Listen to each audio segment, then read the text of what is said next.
آج عمران خان کو Nobel price for پیس کے لیے نامزد کیا گیا ہے۔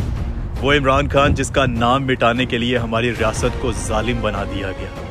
وہ عمران اللہ نے قرآن میں واضح کیا ہے، امر بالمعروف و نہی عن المنکر۔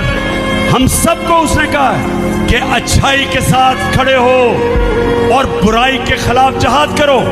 ساری قوم پہ فرض ہے کہ ان کا خلاف کھڑے ہو، ان کا مقابلہ کرو، کیونکہ میرے مولا نے قرآن میں واضح کر دیا ہے کہ میں کبھی کسی قوم کی حالت نہیں بدلتا جب تک وہ قوم خود اپنی حالت بدل نہیں۔ آج عمران خان کو نوبل پرائز فار پیس کے لیے نامزد کیا گیا ہے۔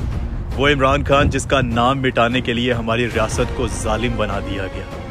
وہ عمران خان جس کا نام مٹانے کے لیے ساری ریاستی مشینری کا استعمال کیا گیا، سارے میڈیا کا، عدالتوں کا، پولیٹیکل پارٹیز، سارے مافیا کا استعمال کیا گیا صرف ایک عمران خان کو ختم کرنے کے لیے۔ وہ عمران خان جس کے نام کے اوپر پابندی تھی، جس کی تصویر دکھانے پہ پابندی تھی، جو پچھلے 2 سال سے جیل میں قید ہے، اس کی تصویر تک باہر نہیں آنے دی جا رہی۔ چند دفرز مل کے اسے پاکستان کی تاریخ سے مٹانے کی کوششیں کر رہے تھے، لیکن جسے اللہ عزت دیتا ہے آج دنیا اسے اپنی تاریخ میں لکھ رہی ہے۔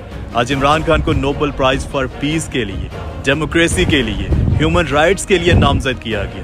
اس سے پہلے مارنگ بلوچ کو بھی نامزد کیا جا چکا ہے۔ افسوس کی بات ہے کہ ہمارے پاکستان سے 2 شخصیات ایسی ہیں جن کو اس سال نوبل پرائز فار پیس کے لیے نامزد کیا ہے، اور وہ دونوں جیل کی سلاخوں میں قید ہیں۔ ان دونوں کے اوپر ظلم کیا جا رہا ہے۔ اول تو ہمارے ملک، ہماری قوم اور ہمارے لوگوں کے لیے کوئی کھڑا ہی نہیں ہوتا، لیکن اگر کوئی کھڑا ہو جاتا ہے تو افسوس کی بات کہ ہم ان کی قدر نہیں کرتے۔ ہم ان کے اوپر ہی ظلم کرنا شروع کر دیتے ہیں، ہم انہیں اٹھا کے جیلوں میں ڈالنا شروع کر دیتے ہیں۔